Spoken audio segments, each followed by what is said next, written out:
The Hillary Clinton campaign has said Barack Obama could not beat John McCain because he lacks foreign policy experience. Well, today, a highly respected former congressman and Homeland Security expert throwing his support behind Obama.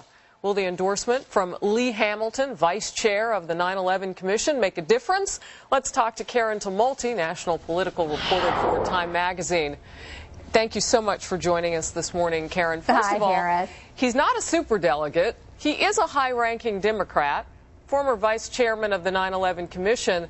I've read you think, though, that this is a pretty important guy for Obama to have on his side. You know, Harris, I do, because of the incredible stature that Lee Hamilton carries in the Democratic Party.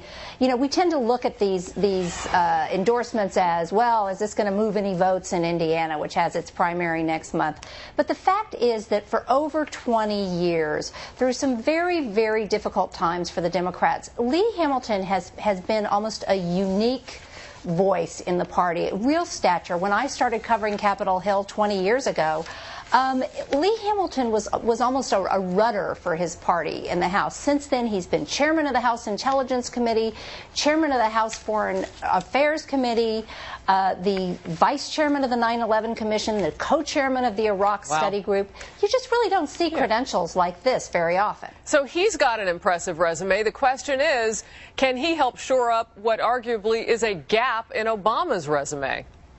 Well, I think that for Democrats who are feeling that Obama is not going to have the gravitas to get through a general election campaign, particularly with someone like John McCain, who is very heavy on foreign policy experience, I think it's going to make them feel a little bit, if in fact Obama gets the nomination, they're going to feel a little bit sort of more secure and less worried. Sure. And I know the jury's still out on how much endorsements really matter along the way, unless they're, of course, coming from a superdelegate, but it'll be interesting to see how this plays out. Let's talk about another issue real quickly with you, Karen. It has to do with some of the polls that are showing that the gap is tightening now for the next primary, which is in Pennsylvania. You talked about this one coming up in May, but on a national scope, too, between Obama and Hillary Clinton.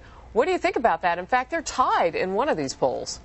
That's right. The polls in Pennsylvania, a state that should be very good for Hillary Clinton, it has a demographic that suits her like few others do. Look how tight it is there. 45-43. And this is, you can discount one poll here versus one poll there. Sure. But the polls overall do seem to be pointing to a much tighter and tightening race. And this is, again, this is a state that if Hillary Clinton cannot win it on April 22nd, it's going to be hard to see how she goes on. All right, Karen Tumulty, thank you so much for joining us this morning. Thank you, Harris.